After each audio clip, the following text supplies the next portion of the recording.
Samantala, pinasisiyasat na ng DepEd ang umano'y mga overpriced na computers at textbooks para sa mga eskwelahan sa bansa.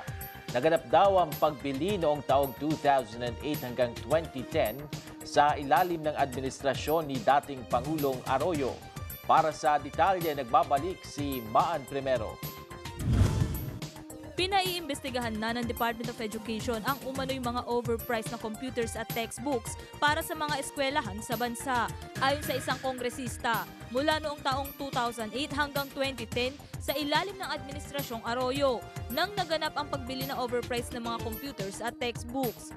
Ayon sa naging news report ng isang istasyon, sa isang technology site na Yugatech, bumili ng personal computer na Pentium 4 ang DepEd sa halagang 400,000 piso bawat isa. Kasama sa kabuuan nito ang 56 kilobyte per second internal modem, 40 gigabyte hard drive, 21 inches CRT monitor at keyboard at mouse.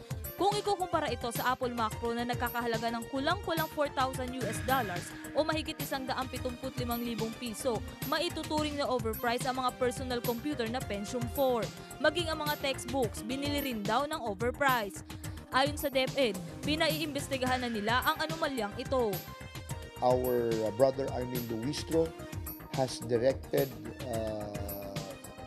some DepEd officials to look into this, to investigate the matter thoroughly, and to report their findings. Ayon pa sa DepEd, kung mapatunayang nangyari ito, hindi nila ito pahihintulutan na magpatuloy.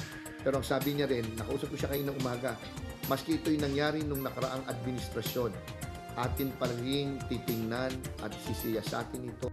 Panawagan naman ng DepEd.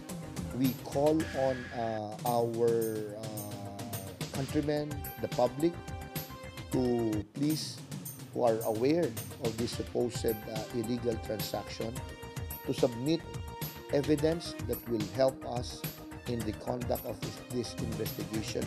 Matatandaang noong nakaraang taon, kumalat din ang balitang may mga eskwelahan na nagbebenta ng textbook sa mga estudyante na matinding ipinagbabawal ng kagawaran ng edukasyon. Ako po ang inyong kaibigan, Maan Primero para sa Newsline.